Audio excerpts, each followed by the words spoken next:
Hi Gemini, this is Jov. Welcome back sa ating channel. By the way, Gemini, this is your weekly gabay tarot reading from June 15 to 21, 2026. Gamitin ang reading na ito bilang gabay lamang. Tandaan, Gemini, kunin niyo lamang ang mga mensaheng tumatama sa inyong sitwasyon at iwanan ang hindi. Gabay lang ito at ikaw pa rin ang may hawak ng tadhana mo. Kung handa ka na, tingnan natin kung ano ang gustong sabihin sa iyo ng universe ngayon.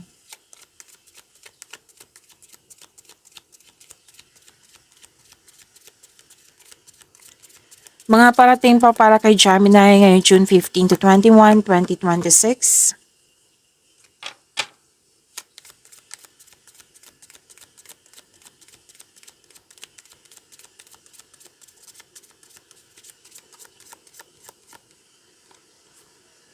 May celebration, Gemini. By the way, happy birthday kay Gemini. May celebration, pwedeng birthday, achievement, may wedding din ako nakikita dito, pwedeng anniversary, monthsary, bagong pasok sa relasyon, proposal, ikakasal, kasal. Actually, marami kang kausap dito, Gemini. May nakita ko dito nag-uusap sa marriage contract. Pwede din po itong tungkol sa trabaho. Like may deal, commitment, promises, agreement, may signing of contract din.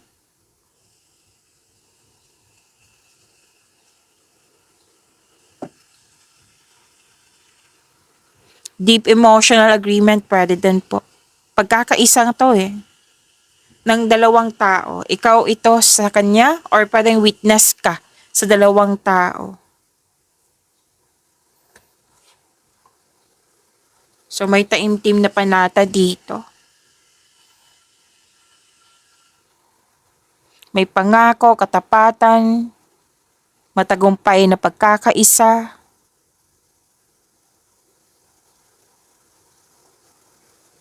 Stability ang nakikita ko dito. Nang dahil sa tapat. Nang dahil sa nagtutulungan.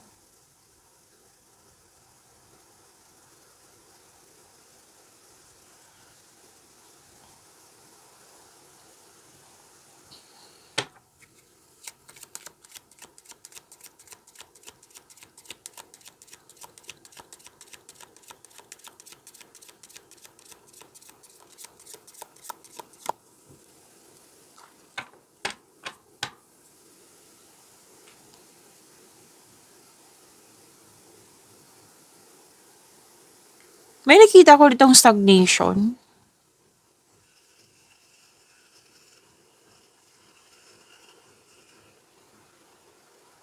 Or pansamantalang paghinto ng mga aksyon, sa mga aksyon.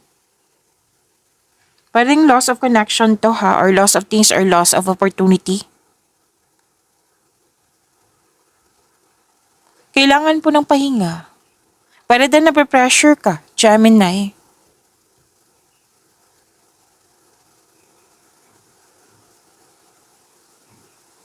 Pwedeng may nangyaring umiwas, tumiwalag, or separasyon, cool off. Kailangan ng space. May concern ka sa isang tao or concern to sa iyo na naging cold. Pwedeng hindi mo na naintindihan ang mga nangyari. Ang sabi kasi ng card dito, kailangan mag-pause and rethink. Kailangan po ng time for reflection. Kasi ang unang nakita ko, pressure. Na-pressure ka. Pressured. Alamin mo kung ano ang punot dulo nito para mabigyan mo ng sagot o solusyon. Iwasan mo lang pilitin yung sitwasyon kasi kung pipilitin mo yung sitwasyon, madedrain ka kasi, mas lalo kang madedrain. Kaya pause and rethink, time for reflection po ay kailangan.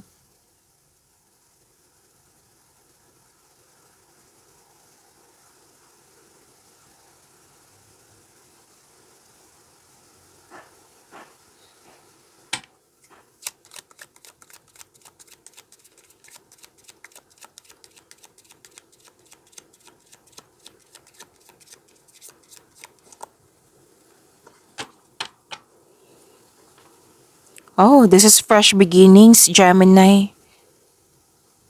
Some of you naka-receive ng love notes, sweet declaration, may invitation, emotional openings.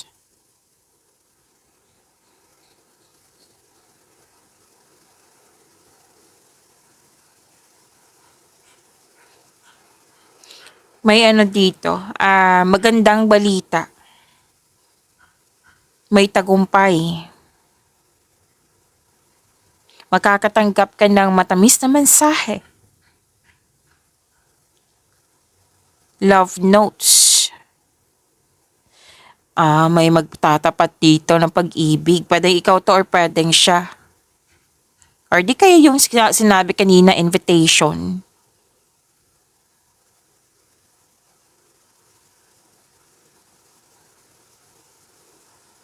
Kanina na may disconnection. Ngayon, pwedeng may mag-aaya sa'yo or ikaw yung mag-aaya sa kanya na to open up. Pagbubukas ng mga puso. Kasi distansya yung kanina Ngayon, pwede mag-open up ka sa kanya. Or may tao dito na handang tulungan ka, handang makinig sa'yo. May ano ga dito nagkagusto sa inyo na magkakaroon siya ng pagtapat. May ilang energy dito ni si Gemini ang magtatapat.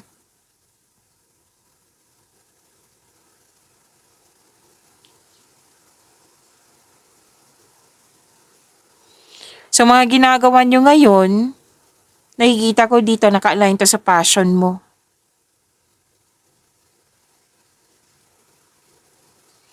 May mga supportive nga dito mga tao, like humahanga sa'yo. Oo. Na nagbigay ito ng yung supportang feedback, magandang feedback.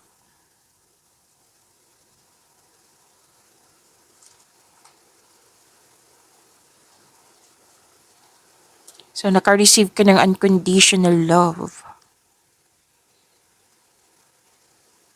Pwede makatanggap ka ng regalo. Oo. Okay, so let's proceed.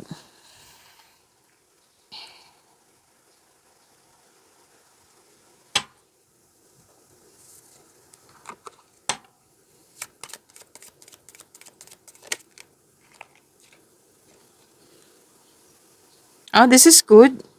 Ilang beses lumabas dito? Tatlo. Tatlo. Tatlong card. May nagkasundo, may nagkaayos, may nagtutulungan, may nagkabalikan. Nagkaayos to Kasi may misunderstanding, ngayon nagkaayos na. Pagkakaisa. May forgiveness ako nakikita dito, reunion. Paglutas ng mga hindi pagkakaunawaan. So, pag-aayos ng mga hindi pagkakaunawaan.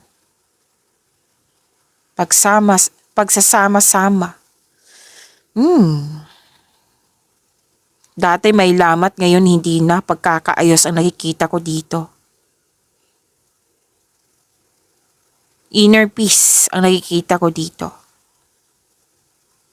Naibalik yung pagkakaisa.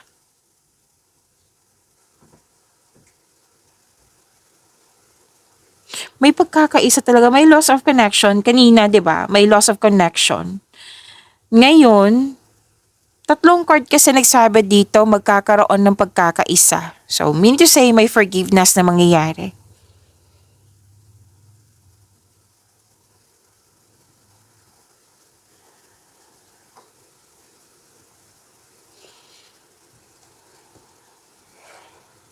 May nakita nga ako ditong naayos yung, kung may legal concern kayo, naayos ito. Basta po, hindi stable noon, ngayon magiging stable na. Hindi nagkaroon ng pagkakaunawaan ngayon magkakaroon ng pagkakaunawaan. Kumbaga nawala na yung mga blockages, pagkakasundo po ito, pagkakaayos.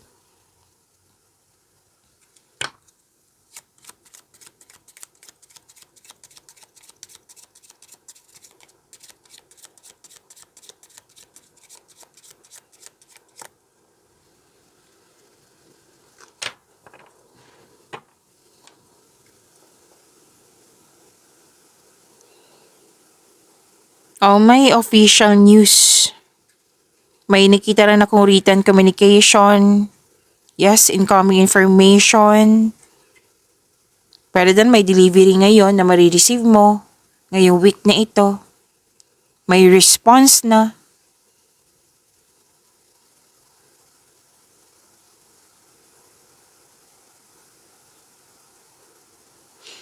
May response ako nakikita dito. Response. Pwedeng hinihintay mo to. May mga sagot na sa iyong mga katanungan.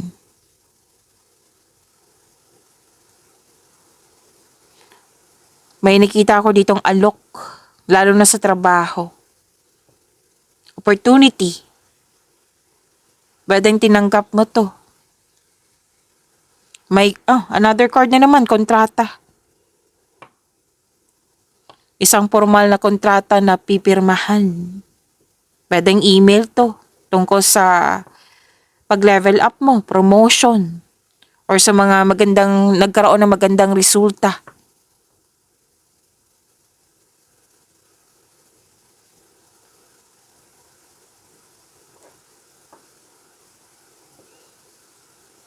So may legal na papeles dito tungkol sa pera.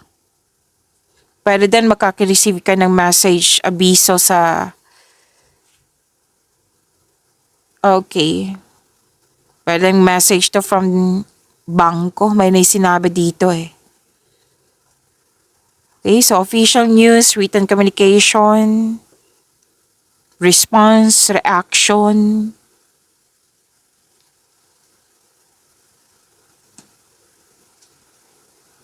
Malalaman mo yung totoong intensyon ng tao sa iyo. May nakita akong pera dito ha, malaking pera to. Oo, or pwede din check eh.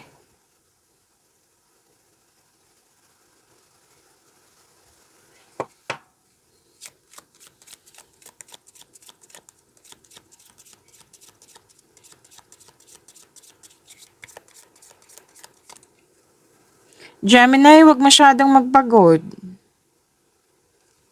Okay? Kasi parang kanina pa to eh, na parang pinipressure mo yung sarili mo kasi may gusto kang kunin. Gusto mong maabot. Or pwedeng target sa sales. Basta nakikita ko dito, exhausted.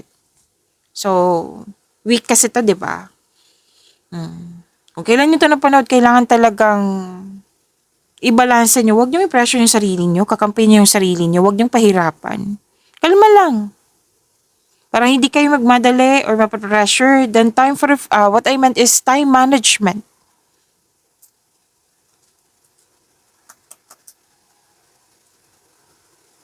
Huwag mag-say yes ng yes kung hindi naman akma sa inyong schedule kasi nakikita ko talaga dito kung ano man po to, yung, di ba, magiging busy kayo. Burnout kasi nakikita ko dito. So sana hindi to mangyari. Kung nangyari na, then time management or ask for help.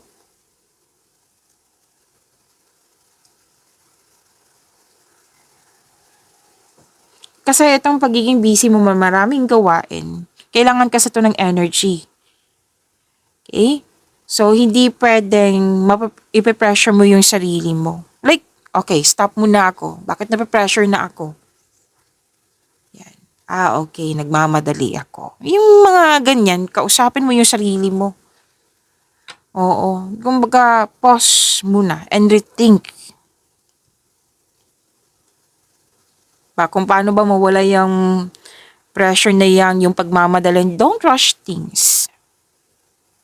Kasi sinabi ng card dito, kailangan mong ingatan yung energy mo kasi nga maraming ang gagawin, maraming tatapusin. Iwasan ng sobrang pagod. Kung nakaramdam ng pagod, pahinga. Kung time ng pahinga, huwag mag-overthink. Pahinga talaga. Maging kalma. Kailangan ng tamang pahinga para sa pagbalik mo, re-energize ka na. At nakaisip ka na ng mga paraan. Kasi magiging maayos na eh, ma-re-energize ka na.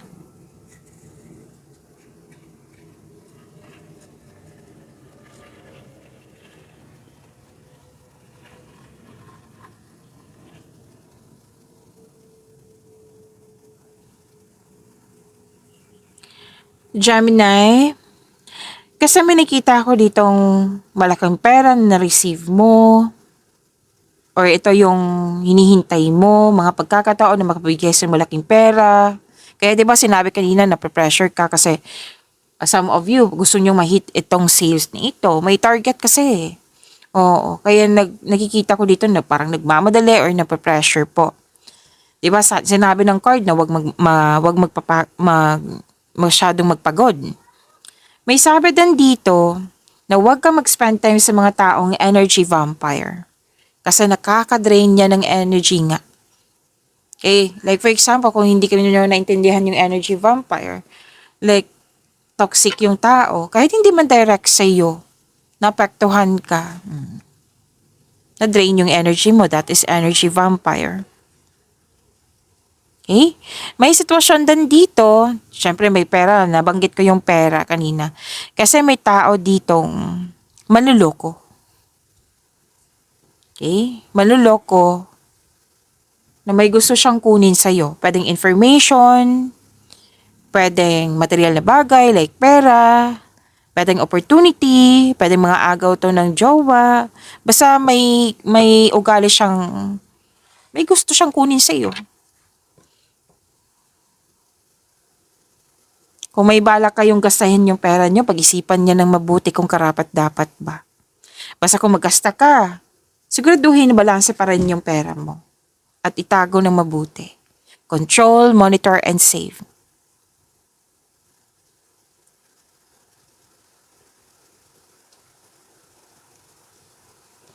May sinungaling dito. Panluloko nga. Kung may nag-offer sa'yo dyan, pag-isipan na mabuti kasi may sinasabi ditong scam. Pag-traidor.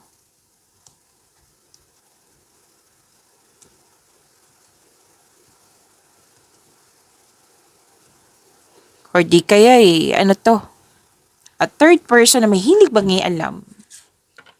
Mangialam, naninira ng koneksyon, naninira ng mood. Gusto niyang sirain yung mood mo.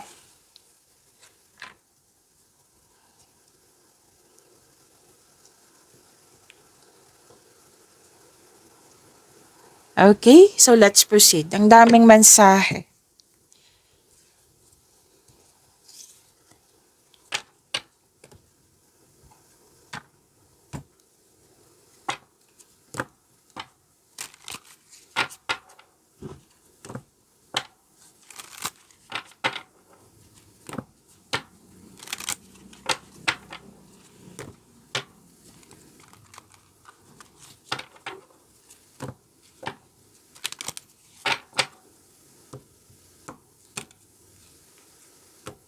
Angel number para po kay Gemini.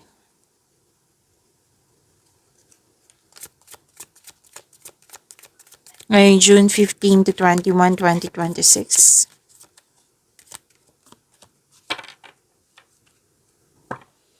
Angel number 444. Oh, trust your journey. Trust the way your life unfolds. And trust that you are where you need to be at the present moment. So, kailangan na-recite natin to twice kasi nakakabuti ito sa inyong energy. To attract more blessings, let us say the power of affirmation. Let us say, I am protected. Again, I am protected. So, may new journey. As sinabi ng yung card dito na nasa right path ka, kailangan mo lang magtiwala. Makinig din sa inyong intuition kasi new journey. Na magtiwala na nasa right path ka. Habang tinatahak mo ito, bumubukas yung new doors for you. Meaning to say, opportunities. Para sa yung tagumpay na kailangan mo din kumilos. Kailangan mo magtiwala huwag ka mag-hesitate, magkaroon ng doubt or fear. Kailangan mo magtiwala. Andito na po yung sagot, Gemini.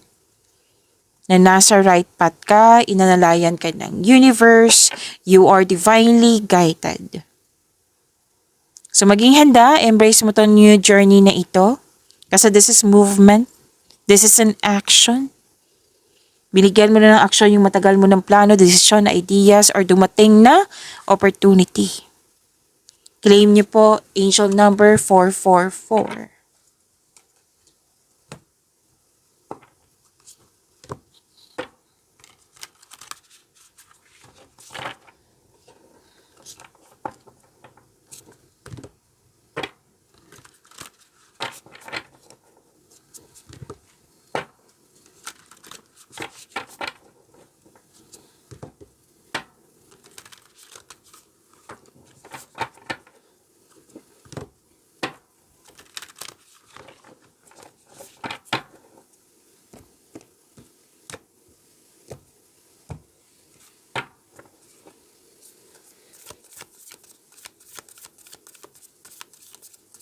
Energy po para kay Gemini ngayong June 15 to 21, 2026.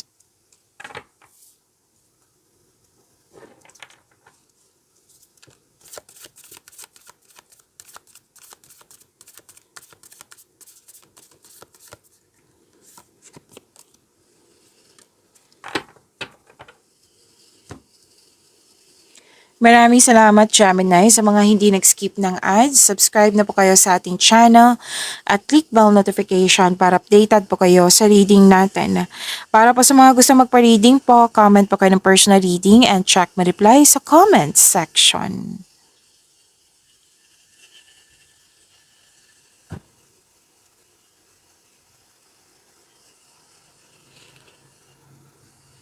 Okay. Baka may narinig kayong ingay ha sa background ko. May construction po yung kabilang bahay po. So, focus tayo sa mensahe para may makuha tayong gabay. Kasi hindi natin control yan eh. Okay, so focus tayo sa mensahe para may makuhang gabay.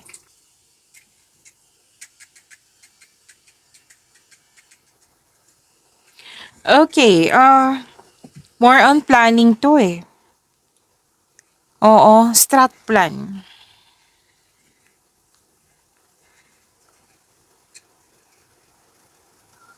Gemini, lumabas din dito eh na may mapanlinlang na tao. Pero doon nagtitiis ka sa toxicity, nagtitiis ka sa isang bagay na pwedeng bago sa'yo. May sabi sa akin ngayon eh. Pwede paglalakgay ng depensa to or presenting arguments. Mag-ingat po sa tao kasi andito pa rin yung mapanlinlang. Okay? Na may access to sa'yo eh. May access to sa'yo. Like, nangingialam talaga siya. Pwedeng hinahayaan mo lang makiamangialam sa'yo. Huwag ibunyag lahat yung plano mo. Maging mapagmasid. Kasi andito po yung sinungaling na nagbabackstab. May taong hindi nagbigay halaga. May taong hindi tapat. Pero alam mo to. Iwasan din na magkaroon ng self-deception. Okay? Kasi hindi yan nakakabuti sa iyong sarili. May sekretong nabulgar. Lalo na't yung nagsinungaling. Oo, oras na po na mag-usap kayo ng tapat. At makipag-usap ng malinaw sa loob ng inyong connection. So may tao dito na, may nakita ko dito ha, pwedeng hindi mo masyadong, may access siya sa'yo, pero hindi mo siya masyadong, pwedeng kasamahan to eh, kasamahan sa trabaho. Hindi mo masyadong close, pero may access siya. Okay? So, maaring,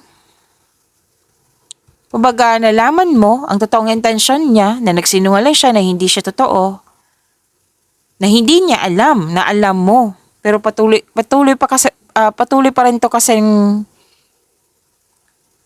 kinakausap ka. Patuloy ka pa rin sinusuyo na hindi niya alam na alam mo na. So, bumuo ng diskarte upang makuha ang gusto mo. Kasi, di ba, sinabi kanina, strategy planning.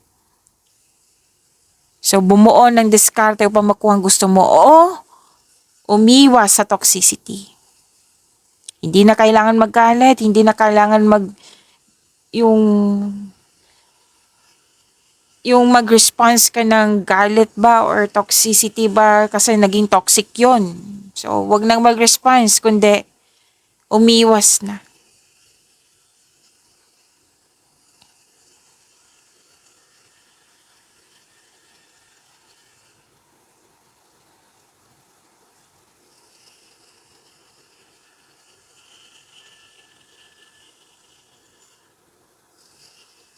Dalawang card kasi dito, may nangyaring paluloko sa nakaraan. Okay? Isa din tong nakikita ko ditong scammer. Mag-ingat talaga kayo sa mga offer ngayon. Okay? Ingat po kasi na lumabas pa rin dito sa cards mo. Pero don't worry, after nito, may new direction na parating. Yes. May pag-asa, may healing, may personal growth. May forgiveness din.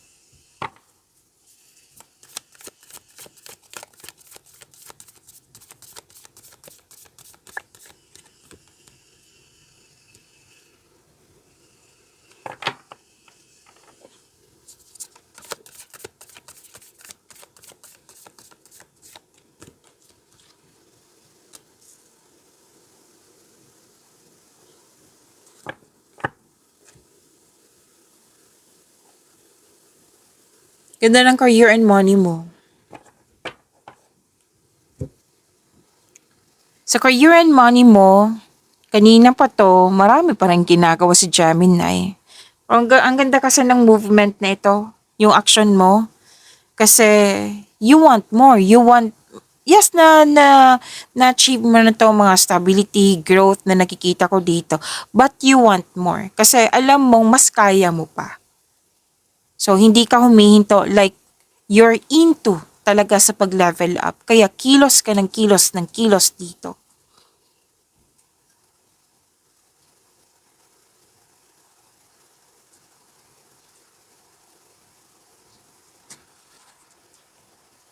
Granted yung manifestation mo, oh. You're very inspired in doing some action. Gamit na gamit yung talino mo at skills mo ngayon. Ngayong week na ito. Yung mga pagbabago na nangyari, yes, na-adapt ni Gemini kasi isa to sa strength mo, Gemini. Sa mga hindi nakakaalam, yes, you're good sa adaptation. Kasi matalino ka, observer ka. Madali kang mag-adapt. Okay? And very confident nga. Increased confidence po ito. Granted yung manifestation mo, may parating na blessings. So itong blessings na ito, na kailangan mong gamitin ito with clear intention para magtagumpay ito. Okay? Huwag mong hayaan na mawala tong opportunity na ito. And please know, sinabi din to kanina ng inyong angel number 444. Na itong pagbabago na ito, itong binigay sa iyo, na kailangan mong kumilos, naka-align to sa gusto mo. And I consider this is an answered prayer na sinabihan ka ng universe na kilos ka, Gemini. Andito na yung mga kailangan mo lang kumilos para magkaroon ng resulta. Siyempre, with clear intention. Okay? With clear intention. With a divine assistance, all things are possible. You can make your imagination real. Makaka-create ka ng opportunity through your talino, through your inherent skills. So this is about the time na kumilos ka na. May successful negotiation din ako nakikita dito. Andito din po yung kontrata. Yes, this is also means may signing of contract. Successful negotiation, any kind of negotiation na naka-align sa career and money nyo, successful po ito. Claim nyo po ha, ang ganda po.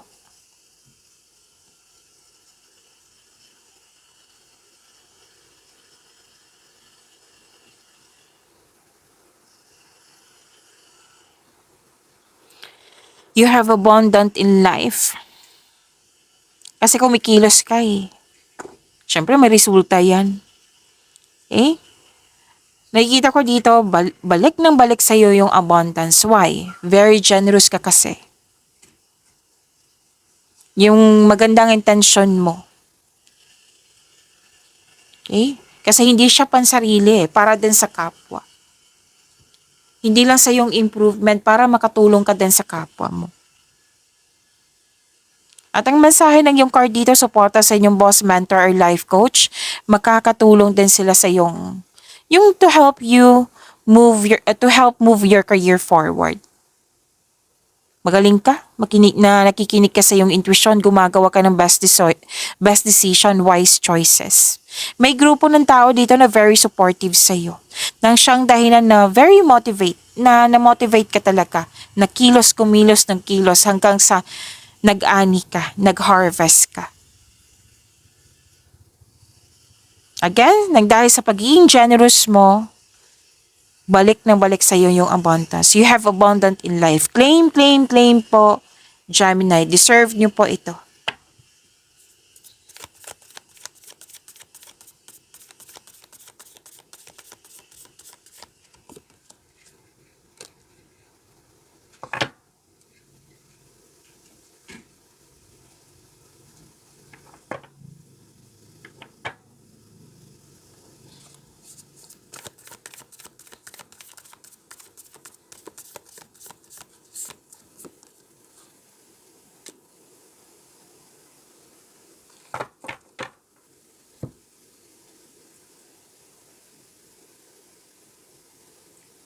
Gemini, gusto niyo ba ma-prompt or ma-notify sa video nyo? Like, mapanood nyo po yung premiere ng video natin. Kung gusto nyo po, i-click nyo po yung bell notification dyan. Kung hindi nyo po alam, magpaturo po. Huwag nyo din kalimutan na mag-subscribe sa channel natin. Gemini, marami tayong video sa tungkol sa inyong June 2026. Monthly first half, 3 months from now. Kung nakalimutan nyo or hindi nyo pa napanood, andito lang po sa channel natin, hanapin nyo po. Nag-o-offer na po ako ng rush reading. Kung gusto nyo po, comment down personal reading at antayin yung reply ko.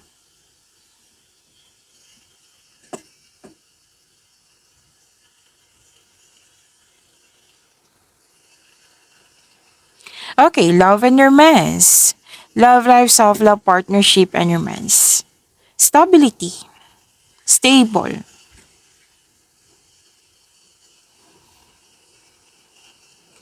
Sa mga single dito, may maging partner ka na stable na sa buhay. Financial stable, sobrang generous na parating. Na para din partner nyo to, na na-reach na niya yung financial maturity or ikaw ito. Nakuha mo na, nag-abot mo na yung financial maturity. Sa mga single, hard work kasi nakikita ko dito kasi gusto nyong bumili ng property bago pumasok sa buhay ng pag-ibig. May plano din kayo magbakasyon or bumili ng regalo that pampers you. Deserve nyo naman po ito. Andito pa rin yung generosity. Wow. Well, generosity, financial stability, wow. I-claim nyo po ito, Gemini.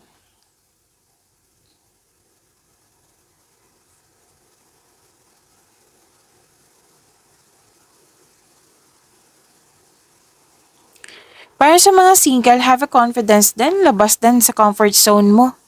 Upang sa kayo, you have a chance to meet new people.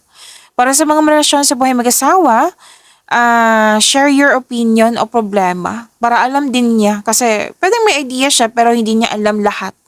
Yung detalye, yung talagang concern mo. So open up. Open up. Communication is the key. Nakikita ko dito kung ano man itong mga challenges, fears, struggles. Ma-overcome mo ito kasi kumikilos ka. Okay?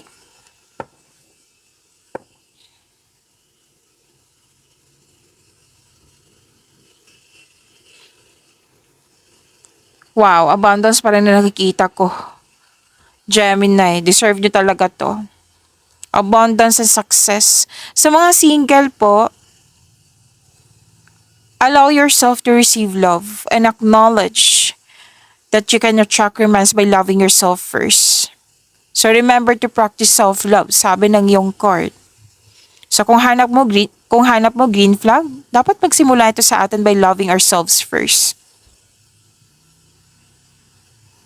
So mga may relasyon sa buhay mag-asawa, nakikita ko dito na may buntes or mabubuntes. Okay? So, pagbubungang mabuti to na parating pwedeng bagay or pagbubuntis. Andito din po yung receiving love, unconditional love.